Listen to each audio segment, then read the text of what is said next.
Vamos abrir nossas Bíblias em Colossenses capítulo 3.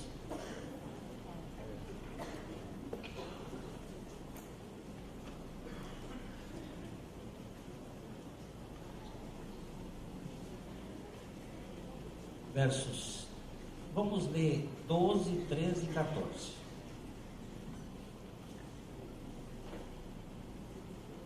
Revesti-vos, pois, como eleitos de Deus, santos e amados, de ternos afetos de misericórdia, de bondade, de humildade, de mansidão, de longanimidade. Suportai-vos uns aos outros, perdoai-vos mutuamente, caso alguém tenha motivo de queixa contra outrem. Assim como o Senhor vos perdoou, assim também perdoai vós. Acima de tudo isto, porém, esteja o amor, que é o vínculo da perfeição.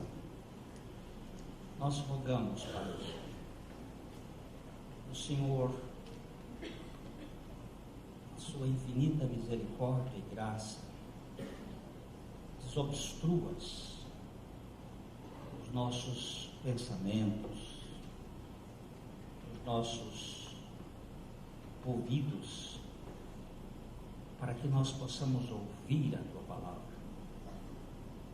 para que nós possamos ser tratados por Ti, de uma maneira profunda em nosso ser. Tu nos conheces, sabe das nossas profundas limitações, mas nós clamamos, Pai, que o Senhor trate, fale conosco, nesta noite, glorifique o Teu Filho Jesus, salve vidas, estas vidas que Tu amas, edifica os Teus filhos com a Tua palavra, com o Teu Espírito, alegra os nossos corações na comunhão com o Teu Espírito Santo.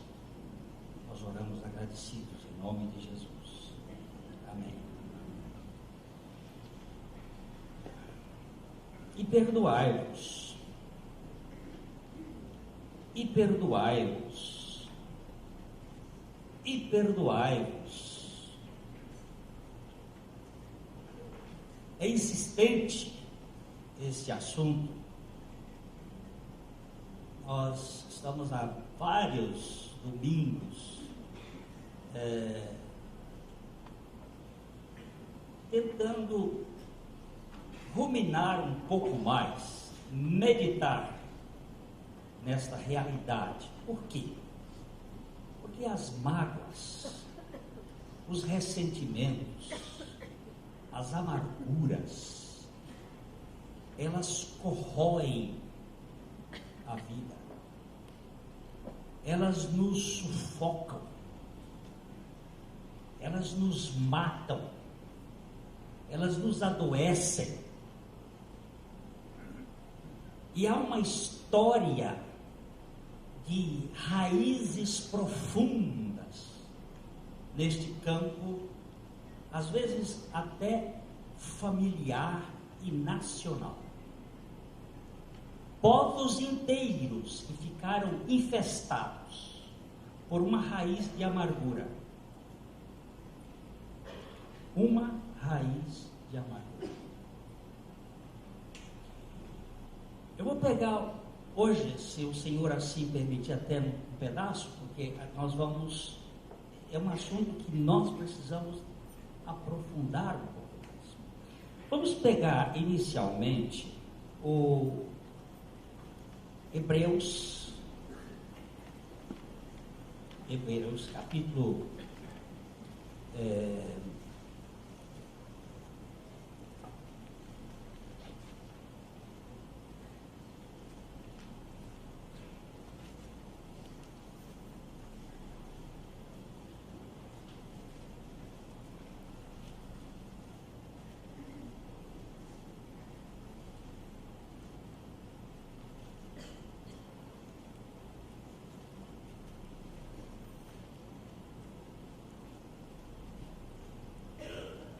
capítulo 12,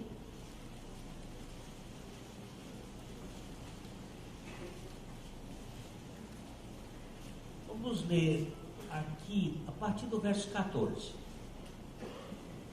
14 até 17. Segui a paz com todos e a santificação, sem a qual ninguém verá o Senhor, atentando diligentemente, porque ninguém seja faltoso, separando-se da graça de Deus, nem haja alguma raiz de amargura que, brotando, os perturbe, e por meio dela muitos sejam contaminados.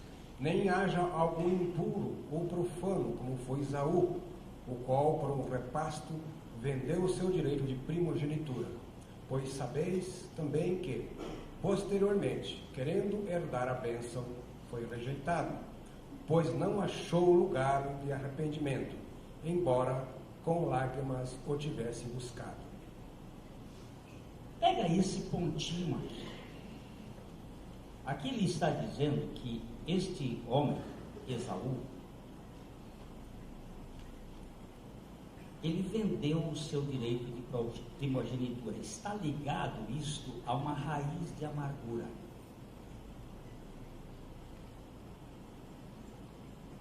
Quando Jesus vai tratar do problema do perdão,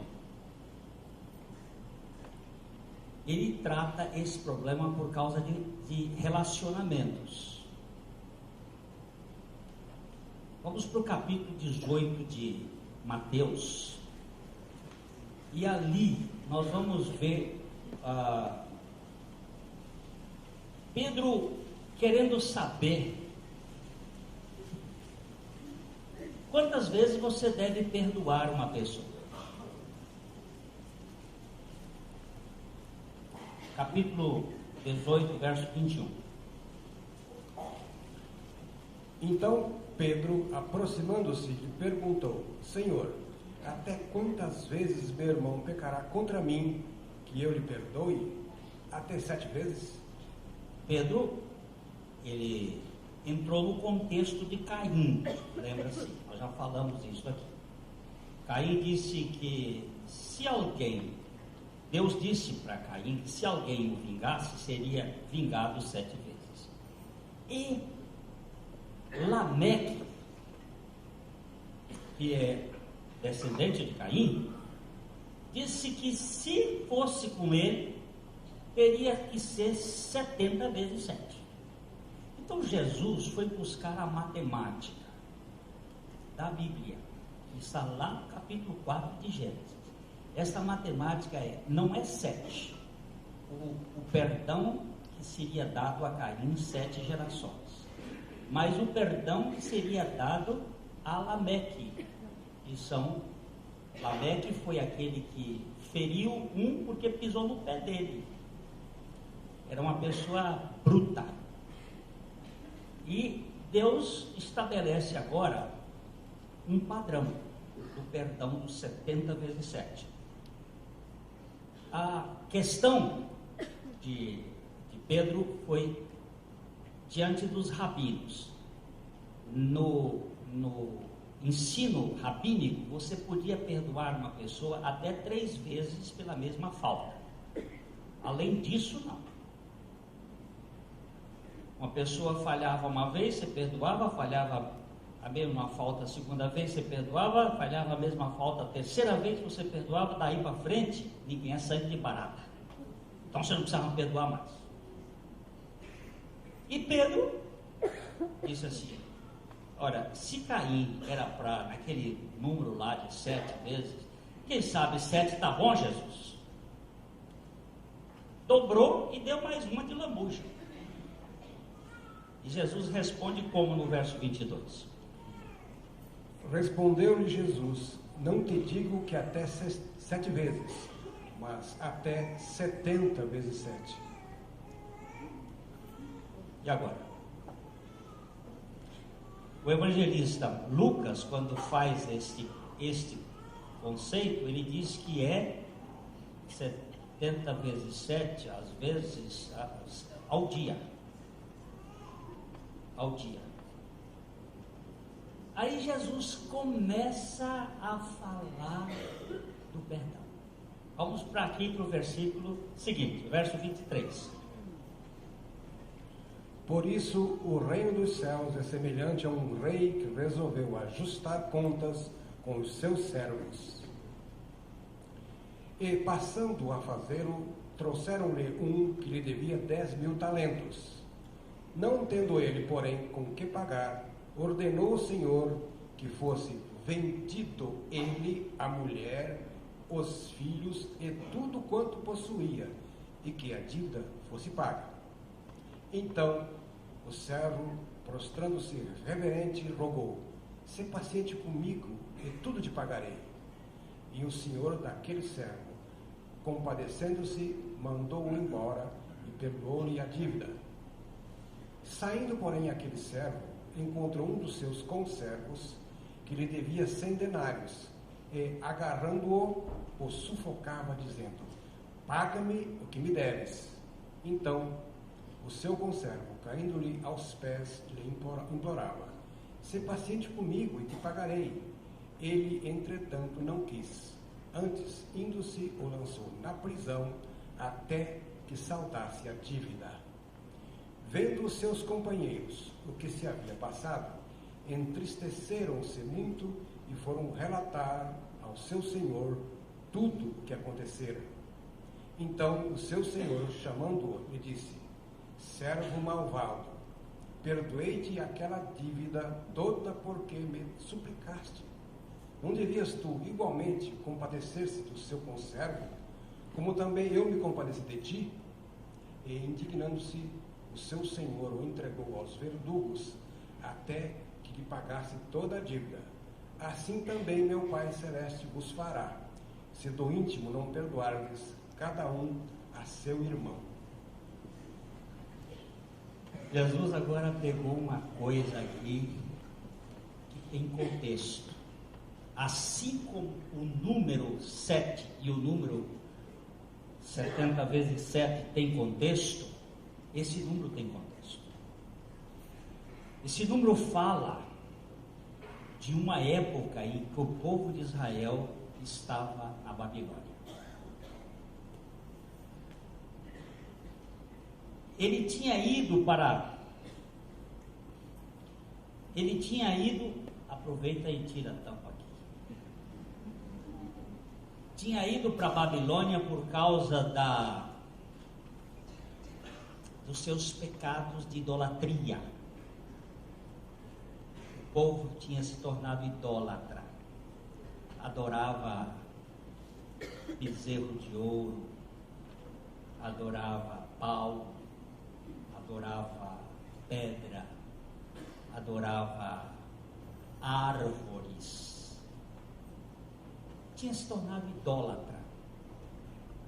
E Deus mandou esse povo para um trabalho de 70 anos. 70 na Bíblia é sempre um número perfeito.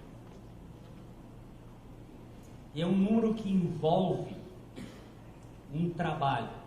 Deus, quando foi falar com Jó, Jó era um emburrado, um arrogante, um justo na sua justiça, profundamente amargurado e magoado por as coisas difíceis que estavam acontecendo na vida dele, e que se defendeu durante todo o livro diante da acusação dos justões amigos dele.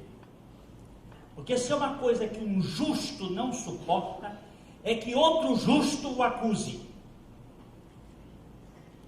E ele ficou bravo. Cada acusação de Elifaz, de Bildade, de Zoar, ele ficava possesso. E zangava, e se defendia. Você vai verificar que as acusações ocupam um capítulo, as defesas 2. 1, 2, 1, 2, 1, 2. Até que Eliú chegou e disse: Jó já estava lá pertinho de Deus, de tanta glória que ele dava para si mesmo. Desce, rapaz, você é barro igual a mim. Aí ele se calou, porque Eliú não o acusou. Ele só mostrou o que estava acontecendo com Jó. E Deus então aparece no redemoinho e faz 70 perguntas a Jó. Sabe quanto ele tirou na sabatina? 0. A nota de aprovação para alguém diante de Deus é 0. Quando ele não tem nada de justificação, Deus o justifica pela graça. Essas perguntas são muito importantes porque elas estavam mostrando que Jó não tinha nada para oferecer. E o povo de Israel havia se tornado idólatra e Deus foi tratar com ele. Levou para 70 anos na escola da Babilônia, onde a idolatria era em cada canto. E de repente, no reino de Assuero, aconteceu. Assuero é Xerxes I, aquele que perdeu a guerra, a batalha de Salamina contra os gregos no ano de 480 a.C. Aquela batalha que morreu gente para valer. Ele, por alguma razão, parece que foi um pouco antes dessa batalha, ele estava assim, cheio. Fez uma festa de 180 dias. Você imaginou que tamanho foi essa festa? 6 meses de festa. Uma festona. E era bebida a valer. Ninguém estava proibido. E houve um dia lá, no fim da festa, faltando 7 dias, eram 7 dias especiais, ele encheu a cara de tal forma e mandou buscar a sua rainha. As rainhas não moravam no mesmo palácio do rei. O rei ficava num palácio, a rainha ficava no outro palácio. Lá ela ficava cercada pelos seus eunucos, homens castrados que cuidavam da rainha. Eram verdadeiros homens fortes, que tinham lá como guardas. E ele mandou chamar a rainha Vasti. E a rainha Vasti resolveu não ir. Vais tu, eu não vou. E quem é que pode falar, dizer que não vai na presença do rei? O rei chamou os seus 7 príncipes e disse: o que faça com uma mulher dessa? E os príncipes ficaram horrorizados e disseram: não pode deixar a mulher mandar, não. Se mulher mandar, nós vamos acabar com o nosso reino. Mulher não pode mandar. E fizeram um complô lá. Você imagina, as nossas princesas, elas não vão nos obedecer mais. E o rei achou que a coisa... Parece que a Vasti não foi. Alguns estudiosos dizem porque ele estava bêbado e ele queria expô-la numa dança, uma coisa muito vulgar, uma espécie de striptease. Isso é coisa antiga. E ela, mais recatada, fez essa posição. Mas dentro deste livro, isso faz parte do plano de Deus. É um livro que não cita o nome de Deus. Existem 2 livros na Bíblia que não tem o nome de Deus. É o livro de Esté e o livro de Cântico dos Cânticos. Mas Deus está misturado ali tão profundamente que você não acha um versículo que ele não esteja por lá, reagindo por trás dos bastidores. Então, a Vasti não foi, o rei ficou bravo e destituiu-a da função de rainha, e os seus ajudantes lá, os seus príncipes, a turma do ministério dele, capitaneada por senhor Amã. Amã significa altivo, magnífico, aquele cara, guarde bem esse nome aqui. Esse nome aqui está ligado àquele cara lá atrás, Esaú. É aqui que nós temos que pegar, viu? E esse cara começaram a dizer, olha, vai procurar umas bolsas no império. Sabe que o John começava o império de Xerxes ou de Assuero? Na Índia. Sabe onde acabava? Na Etiópia. Eram 127 províncias. E ele então mandou buscar moças bonitas. Mas lá em Suzã, que era a capital do Império Persa, tinha uma moça muito bonita chamada Hadassa. Essa Hadassa era Murta, era sobrinha do Mardoqueu, um cara que aparece muito no livro de Esther, é a figura importante desse livro de Esther. E Mardoqueu significa homem pequeno. É um homem pequeno contra o magnífico, o Amã. E eles disseram, vamos buscar moças. E eram moças bonitas, formosas, educadas. E aí saíram procurando e acham. E a Hadassa achou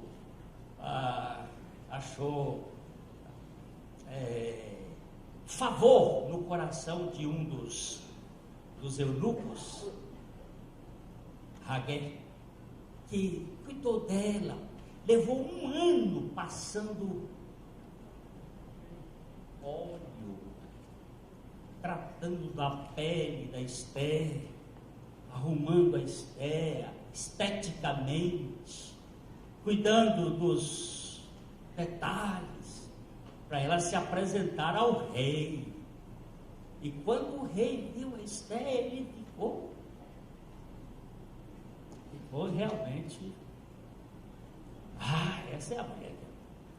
Mas depois você vai ler o livro lá, porque o livro é de uma beleza e fala da graça de uma maneira muito rica. São 10 capítulos pequenos, você lê. Eu ontem li o livro para ver quanto tempo dava assim uma leitura. Eu li 45 minutos. Um pouquinho mais, porque eu parei para atender telefone. Mas dá uns 50 minutos de leitura. Então, a dona Esther estava enfrentando o Amã. Quanto foi o número de talentos que Jesus falou de um rei que o cara devia quanto? 10.000 talentos. As contas que eu fiz várias contas. Eu fiz em pounds, em dólar, eu fiz em ouro. Essas contas para lá e para cá, no tempo de Gill, no tempo de Matthew Henry, que são estudiosos lá do século 17, 18, as contas vão aí na base de 4 bilhões de dólares. O dólar hoje ele é muito inflacionado, então talvez seja um pouco mais, mas era bastante dinheiro. Foi esta mesma quantia que o senhor Amã apresentou para o rei Assuero para extinguir o povo judeu. Ele queria acabar com os judeus na face das suas províncias, das 127 províncias. Então nós vamos agora ler no Esther capítulo 3.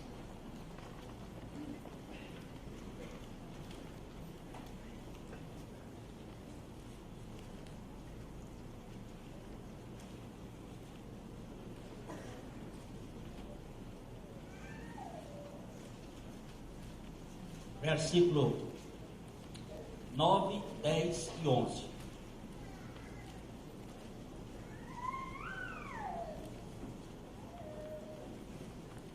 Esther 3, 9, 10 e 11. Isso é o Amã falando para o Assuero.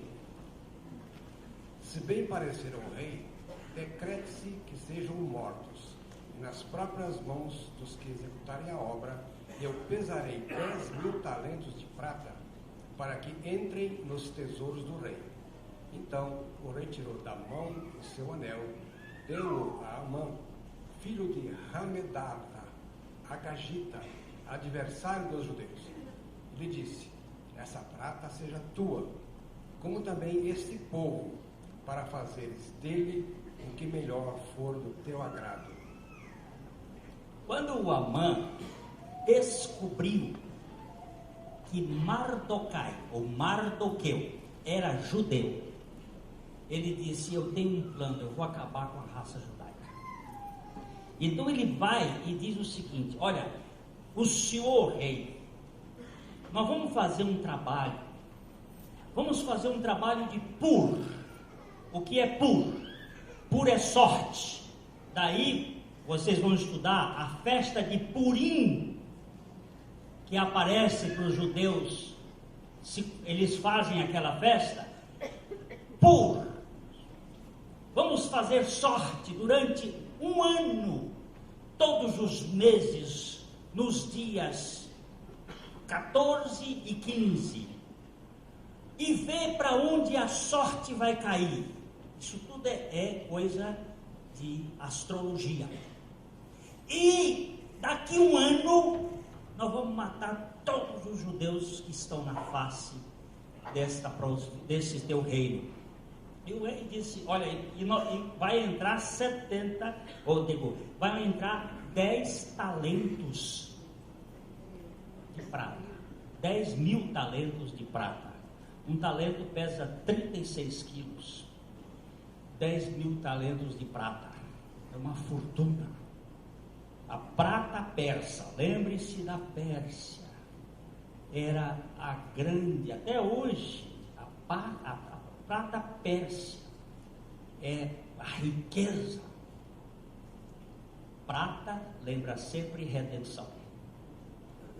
As três metais: ouro, prata e cobre. Ouro, a divindade; a prata, a redenção; o cobre, o sacrifício. O preço é prata.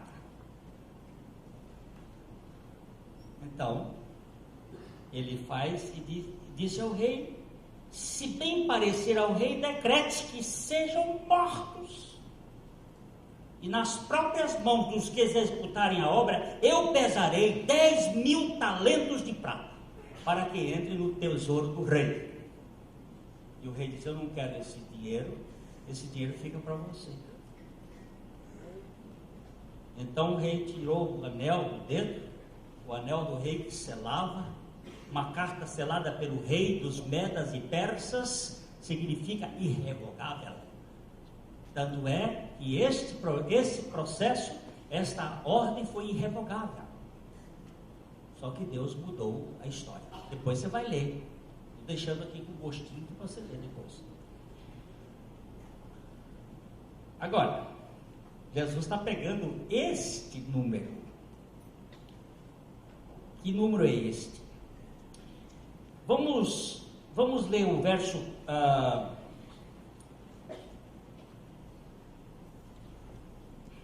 o verso 12 do capítulo 36 de Gênesis.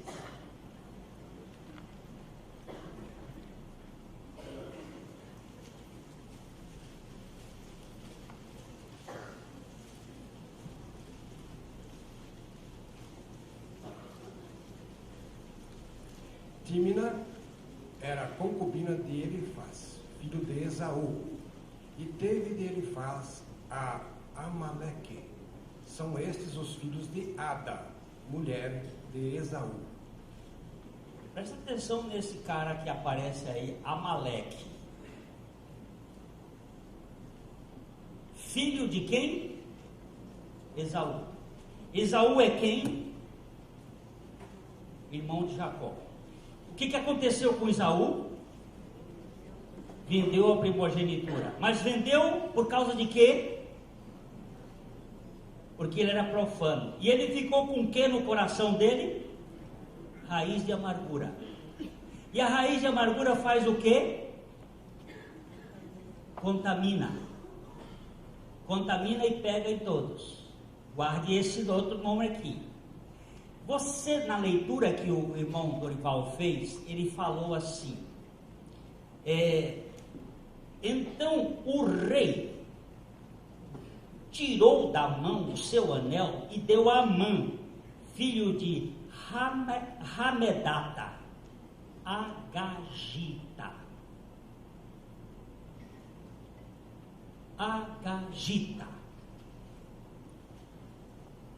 O que esse nome está fazendo aí? Vamos para 1 Samuel, capítulo 15, verso 8.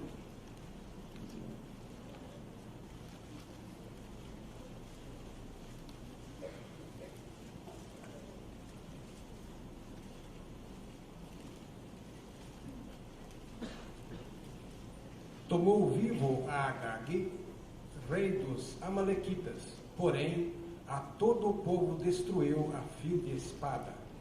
O rei Saul tinha recebido uma ordem de Deus para acabar com o povo amalequita.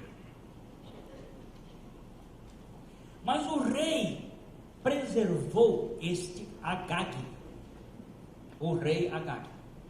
Só que este rei já tinha uma previsão ou uma profecia feita por um profeta que foi pago para amaldiçoar o povo de Deus, um senhor Balaão, que recebeu um dinheiro do Balaque para amaldiçoar o povo de Deus, e Deus transformou a maldição em bênção, porque você não pode amaldiçoar aquilo que Deus abençoou. Mesmo que você queira amaldiçoar, a maldição não vai chegar naquele que Deus põe a sua bênção. Este senhor Balaão fez uma profecia a respeito deste Agag. Puxa vida, 470 anos antes. Vamos lá para Números, capítulo 24.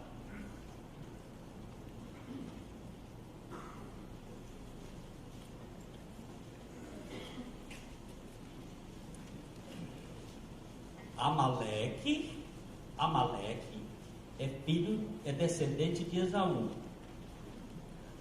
Esaú é o amargurado de espírito. A amargura de espírito contamina. Ela vai passar de coração para coração. Para o neto, para o filho, para o neto, para o bisneto, e vão alimentar. Povos que alimentam a amargura. Essa guerra, por exemplo, antes judeu e palestinos, é guerra dos amalequitas, ou seja, dos descendentes de Esaú com os descendentes de Jacó. Foi uma implantação de ódio que ficou no coração. E isso vem.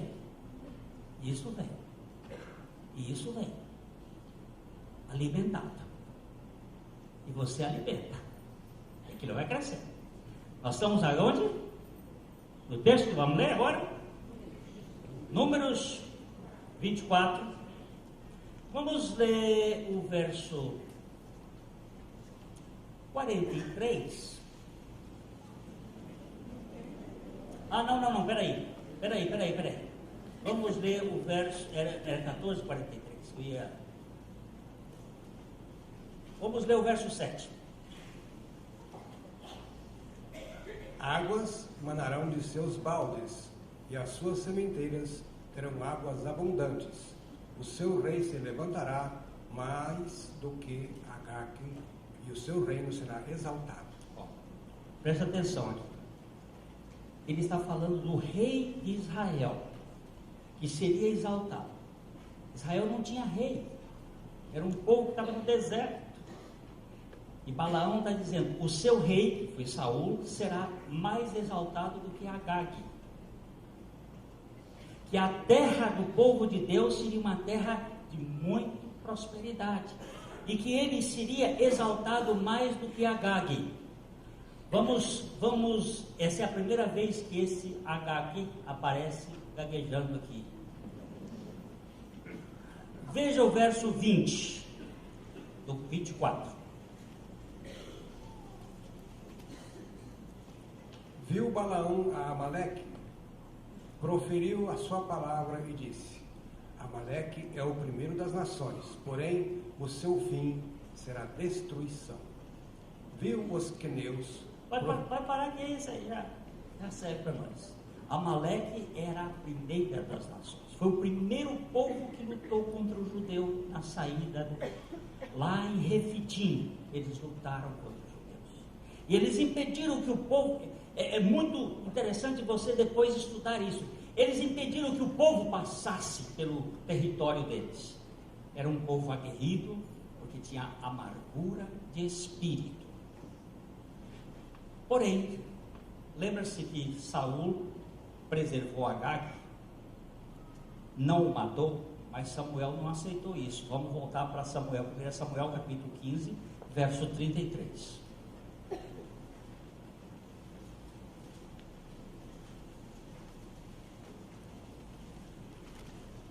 Disse, porém, Samuel: assim como a tua espada desfilhou mulheres, assim desfilhada ficará tua mãe entre as mulheres. E Samuel despedaçou a Agag perante o Senhor em Gilgal. E agora? Era para acabar com tudo? Era para acabar com tudo. Quando você tem um câncer aqui no seu queixo, quando o câncer é aqui não é tão perigoso, mas abaixo daqui é mais perigoso. Eu tenho um câncer aqui pequenininho, o que você quer que faça com ele? Hein? Não. O que você quer que faça com ele? Que tire logo. Por quê? Ele está pequenininho aqui, mas depois ele cresce. E rameia todo. E quando chegar aqui, é todo. Toninho, boa viagem.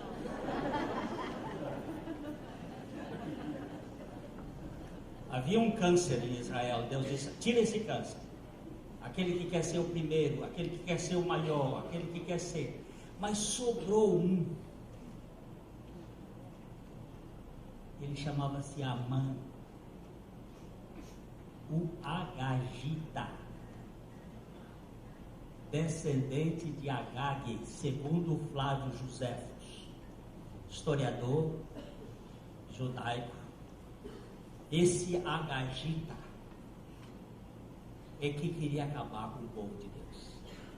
E o Mardoqueu, sentava-se na porta do palácio, com uma roupa muito simples. E quando o Amã vinha, ele não levantava e não se curvava diante do Amã. E aí os porteiros do palácio disseram: você tem que se curvar diante do Amã, porque o rei mandou. Mas eu não me curvo diante de inimigo.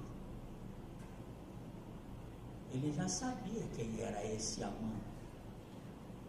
E durante todo o tempo, aí o Amã mandou fazer uma forca para matar o Mardoqueu. E acabou morrendo na forca. Depois você vai ler a história do Amã e do Mardoqueu. Mas vai, por favor. O ódio, a raiz de amargura, que tinha sido implantada lá em Esaú, passou. Esaú é irmão de Jacó. 430 anos só no Egito. 470 anos no tempo dos juízes. Mais o tempo dos reis. Nós estamos aqui há mais de 1500 anos e a raiz lá vem. Estamos aqui no ano 480 e o ódio estava lá no coração do Amã, querendo matar o outro. Está pensando uma coisa? Que quando você odeia, você transmite para o seu filho na barriga, de forma congênita, não é genética, congênita, o ódio.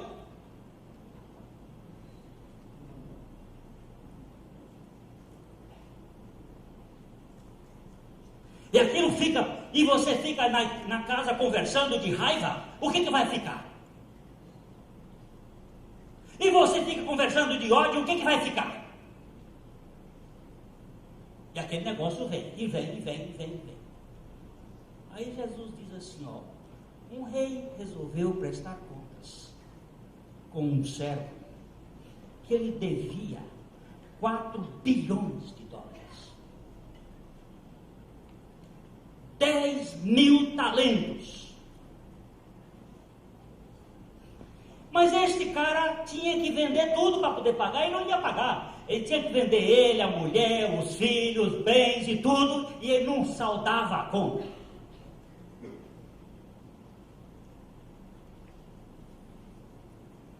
A conta era grande. Só que ele saiu dali, pediu perdão, suplicou ao rei, o rei perdoou, ele saiu dali, é você mesmo, Toninho, que está aqui hoje. Ó, segurou, porque a Bíblia diz sufocava, segurou na gola, e Toninho, você está me devendo 100 denários, 5.000 dólares, eu devia 4 bilhões de dólares, você me deve 5.000, me paga, me paga, me paga, me paga.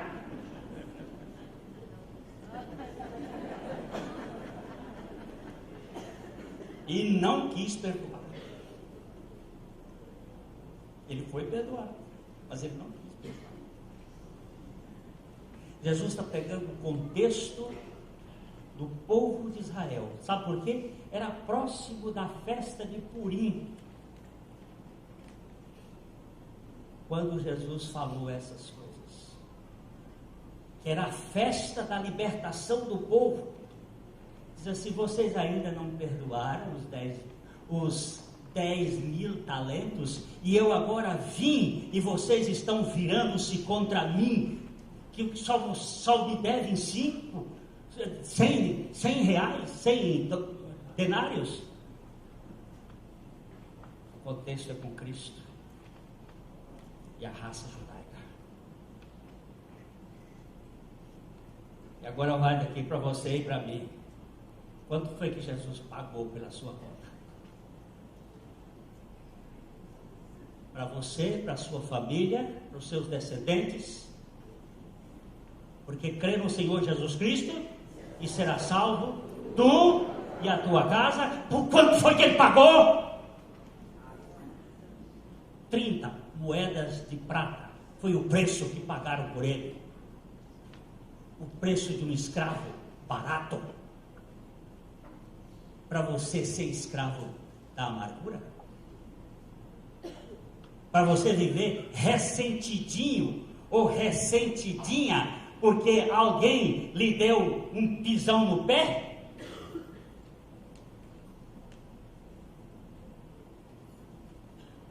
Porque alguém olhou para você de soslaio, você agora está, mexeu com a minha honra. Que honra você tem, trapo de imundícia?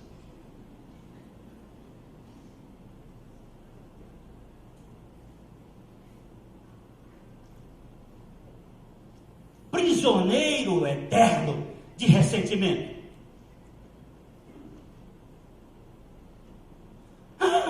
Mas me ofenderam. Ofendeu o quê? De quanto você foi perdoado?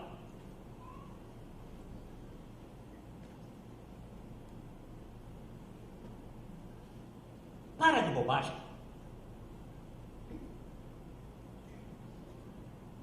Fica aí fazendo forca para enforcar quem?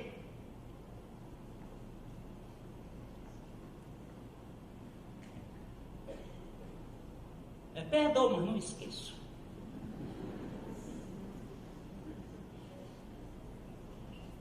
Tá, você está me obrigando a perdoar mais. Eu me lembro quando era menino que brigava com meu irmão, minha mãe fazia as pazes. fases de mãe. Abraça ele aí. Aí abraçava. Abraça porque chicote não dói.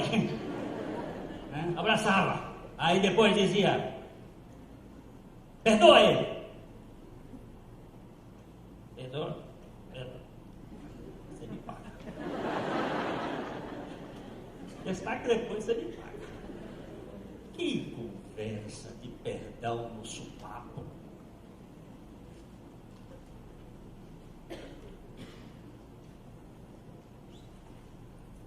Se você foi perdoado e não perdoa, lembre-se dos verdugos que vão pegar o cacete em cima de você. Até o último centavo, o último centilo. Mas eu não perdoo. Dias, para acabar hoje, 2 dias antes do Natal, Frank e Elizabeth Morris receberam um telefonema dizendo que seu filho único, Ted, de 18 anos de idade, havia sido ferido num grave acidente. A pessoa os instruía a procurar com urgência um grande hospital em Nashville, estado do Tennessee. Quando chegaram ao hospital, um neurocirurgião lhes deu a triste notícia: Ted está morto. No dia seguinte, na delegacia, o casal Morris ficou sabendo que o outro motorista, Tommy Higgins, havia sofrido apenas ferimentos leves. Por ocasião do acidente, o seu nível de álcool no sangue estava 3 vezes acima do limite legal. Ele foi acusado como assassino, mas depois de confessar-se culpado, a acusação foi reduzida para homicídio culposo. Meses mais tarde, foi sentenciado apenas a 5 anos de sursis, com a estipulação de que, se violasse a sentença, teria de cumprir uma pena de 10 anos na prisão. Dizer que o casal Morris, especialmente Elizabeth, a mãe, ficou revoltado com uma sentença tão branda é dizer muito pouco. Mais tarde, numa reunião de mães para protestar contra o ato de dirigir sob a influência do álcool, Elizabeth ouviu Tommy contar que, ao saber da morte de Ted, ele não conseguira parar de chorar. Alguns dias mais tarde, entretanto, ele foi apanhado bebendo e levado para cumprir a pena de 10 anos na cadeia. Apesar das emoções contraditórias, Elizabeth, uma cristã verdadeira, começou a visitar Tommy na cadeia. Um dia, enquanto conversava, ele, chorando, lhe implorou perdão. Eu lhe perdoo, respondeu Elizabeth, acrescentando: e eu gostaria, Tommy, que você me perdoasse por eu tê-lo odiado tanto. Ó, senhora Morris, é claro, disse ele com muita emoção. Numa visita posterior, Tommy contou a Elizabeth que não conseguia parar de beber. Ele não conseguia, não tinha forças. Ela lhe garantiu que ele poderia, com o poder de Deus. foi liberto. No dia 12 de janeiro de 1985, Tommy foi batizado. Mais tarde, ficou em liberdade condicional e o casal começou a levá-lo para o seu lar e tratá-lo como o seu filho. Escrevendo para a edição de janeiro de 1986, a revista Guidepost, Elizabeth disse que, depois disso, ela começou a gozar de paz. Paz que só Deus pode dar. E Tom, ele hoje é um cristão. É um homem diferente. Quem pode fazer isto? Só o Senhor.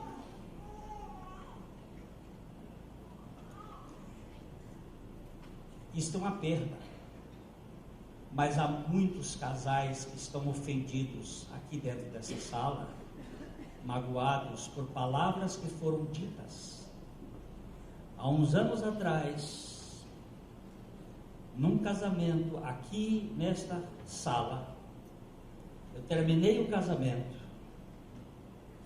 Nós tratamos muito da questão de ser necessário um casal se perdoar. Não deixar o sol se pôr antes do perdão. E terminada a reunião, um casal, os noivos saindo, eu estava subindo aqui, o casal chegou para mim e disse: pastor, por favor. Eu me virei e ele disse: o senhor fez 2 casamentos hoje. 2 por quê?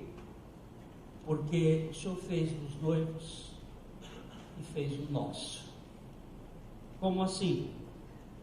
Ele disse: nós estamos casados há 34 anos, há 17 anos nós vivemos em quartos separados.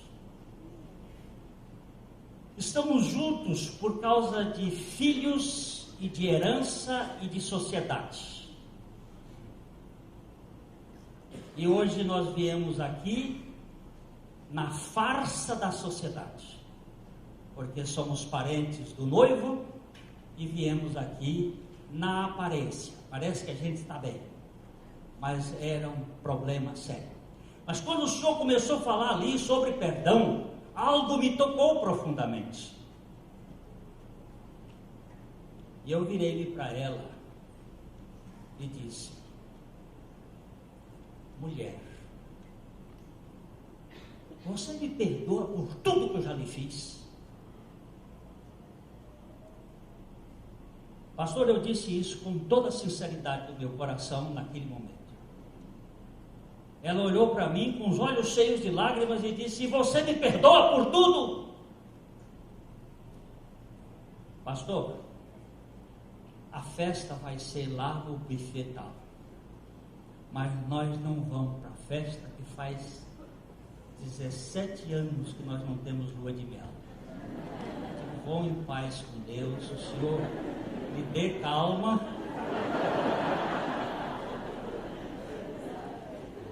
Irmãos, nós vivemos muitas vezes farsas dentro de casa e vivendo numa aparência que está tudo bem quando não está tudo bem. Lembre-se que este número que Jesus apanhou era o número do sacrifício da raça dele, oferecido por um arrogante que queria exterminar por causa da amargura que havia implantado há 1500 anos atrás. Se você pensa que amargura e ódio e rancor não tem raiz, bem, e é forte. Por isso que o Senhor quer nos desarraigar desse mundo terrível, desses rancores, dessas amarguras, e nos fazer filhos do Altíssimo, para que nós possamos orar pelos nossos adversários, dizendo assim: Deus abençoa essa vida. Esta vida me fez o mal, mas eu quero o bem para ele. Mas não é o meu bem, é o bem do Senhor. É aquela oração do velho Antônio Abuchain, quando disseram que ele era homossexual e que ele estava fazendo um mal terrível. Ele curvou a cabeça e fez uma oração: Senhor, vinga-me do Dirceu. E eu fiquei muito decepcionado, porque ele estava pedindo vingança. Naquele momento ele disse: Senhor, vinga-me do Dirceu, faze com que ele nasça de novo e se torne uma nova criatura. Ô vingança bendita! A melhor vingança que você pode ter para com uma pessoa é que ela se torne filha de Deus. Esse é o preço da redenção. Você vai ficar guardando ele? Aí mas ele me estuprou. Isso foi uma moça que veio aqui, que estava com encosto. Eu tenho um encosto. Eu digo: o que é encosto? É um troço que me dá e eu caio. É um encosto. E como é que esse encosto faz? Aí ela começou a contar o encosto. E eu fui pegando a ponta da meada do encosto. E o encosto foi encostando no padrasto. O padrasto, desde os 8 anos até os 14, abusou dela.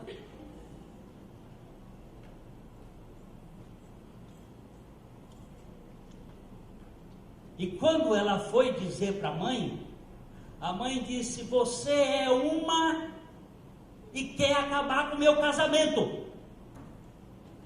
Aí o encosto pegou.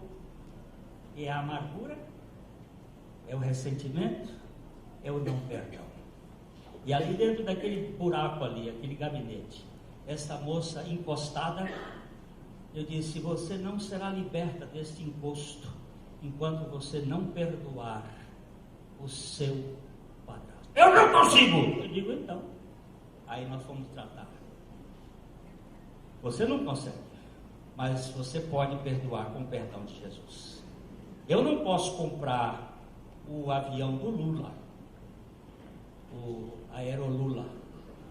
O Aerolula custou 70 milhões de dólares. Eu não posso comprar um avião daquele, mas com o dinheiro do Bill Gates eu posso.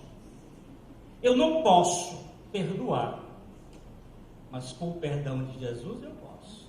E eu quero saber para você o seguinte, minha jovem: você seria capaz de receber o perdão de Jesus para perdoar o seu padrasto? Mas ele me deflorou quando eu tinha 8 anos de idade. Você vai ficar presa nesse seu passado, minha filha? Você quer ficar presa nesse seu passado? Você quer ser prisioneira da sua mente? Mas isso é demais. Eu digo: é demais. Mas demais foi ele morrer naquela cruz por você e por mim, e levar todos os nossos pecados. Demais é o amor dele por você. E quando ela orou ali dentro daquele gabinete, foi tão lindo vê-la soltar a corda do barco e deixar ele velejar ao sopro do vento do Espírito Santo.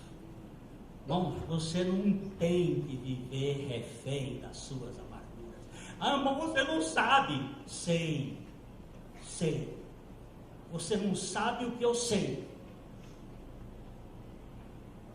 Mas Deus é maravilhoso. Por favor, saia desta penitenciária de segurança máxima que o diabo tem colocado na sua vida. Quantas vezes? 70 vezes 7. Qual é a dívida? Impagável. Mas está perdoado. Em nome de Jesus. Vamos voltar ainda mais. Irmãos, eu estou vendo curas pela internet, as cartinhas que têm chegado, os irmãos que estão ouvindo aí. Nós temos hoje muitas pessoas ligadas, plugadas, são milhares. Nós estamos fazendo um investimento Até quero dizer para vocês que estão sendo abençoados lá fora, ajude a pagar esse investimento aqui que é caro. Manda dinheiro para ir, porque aí ajuda a fazer. Porque a gente é muito caro fazer essas coisas. É cabo de, como é que chama? Fibra ótica, é não sei mais o que, é coisas. E olha, gente, sabe por quê? Porque Cristo nos libertou. Temos recebido cartinhas. Olha, eu estava debaixo do governo do capeta. Ele sabe como botar você para baixo. E você se defendendo. Mas nós vamos tratar mais de Amã, viu? E como é que Deus acaba com os Amã? Aqueles que vêm amargurando a vida da gente. Deus tira eles. Sabe, os filhos de Amã foram todos mortos. Eram 10. Depois nós vamos estudar os 10 filhos de Amã. Tem gente aí com tanto filho de Amã, agarrado com ele, preso neles, e não sabe como viver uma vida liberta. Celebre!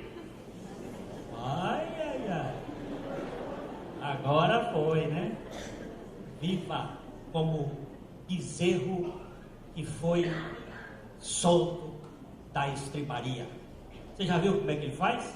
Sai cabriolando. Quero ver como é que você vai sair daqui hoje. Você sai assim arrastando, igual o velho quando está indo para a sepultura, né? Quando fica velho, quando começar a arrastar o pé, está caminhando para a sepultura. Ou se você sai pulando feito bezerro desmamado. Cristo me libertou. Que vida que eu vou viver? É a vida daquele que está em mim. Perdão. Cadê a sogra? Agora minha mulher é sogra. Perdoa. Cadê o sogro? Perdoa. Você tem alguém magoado que ele magoou na vida? Não? Nunca ninguém lhe magoou. Já perdoou? Aleluia! Você tem alguém que lhe magoou? Já? E você perdoou? Essa aqui do lado do capeta. Está tentando, coisa que tenta é capeta. Não, senhora, solta, em nome de Jesus. Solta. Está perdoado, em nome do Senhor. Você já perdoou? Perdoou mesmo? E você? Olha. Perdoou? Soltou? Em nome do Senhor? Eu vou perguntar para todo mundo, não, mas não saia, porque você é responsável por isso. Ah, mas eu não tenho força. Tem sim, que o Senhor está lhe dando. Eu não tenho capacidade. Tem sim, porque o Senhor está lhe dando. Bendito seja o Senhor. Muito bem, domingo que vem tem mais. Perdão. Você tem mágoa? Nenhuma? Vareia? Vamos tratar aqui agora. Tem alguma coisa que precisa soltar? Ele ficou meio vermelho agora. Tem. Solta hoje. Solta, em nome do Senhor. Olhe para essa pessoa agora dizendo: Senhor, está perdoado. Eu estou sentindo sinceridade nos seus olhos. Ninguém brinca com mágoa, não, que ela vem, ela vai. E o culpado é você. Porque Jesus já levou. Senhor, eu te agradeço porque o Senhor não desiste de nós. O Senhor continua insistindo com a tua graça, dia a dia, renovando a tua misericórdia e nos fazendo ver que nada merecemos. Mesmo assim, tu és o Deus que nos aceitou e nos ama com amor eterno. Pai, não permitas que ninguém que está aqui esta noite viva nessa tirania da amargura, do ressentimento. Qualquer pessoa que esteja ouvindo esta mensagem, ou que vier a ouvir, que o Senhor trate com o coração deles, libertando essas vidas, para que haja suficiência de Cristo e alegria de Cristo nos seus corações. Nós clamamos em nome de Jesus. Amém. Vão em paz, festejando. A mensagem que você acabou de assistir faz parte do Ministério de Comunicação Palavra da Cruz. Temos um grande acervo de estudos bíblicos em áudio e vídeo. Distribuímos também, gratuitamente, o jornal mensal Palavra da Cruz. Entre em contato conosco pelo fone fax 0 operadora 43 3322 3037 ou pelo e-mail com@palavradacruz.com.br. Visite-nos também pelo site www.palavradacruz.com.br. Graça e paz.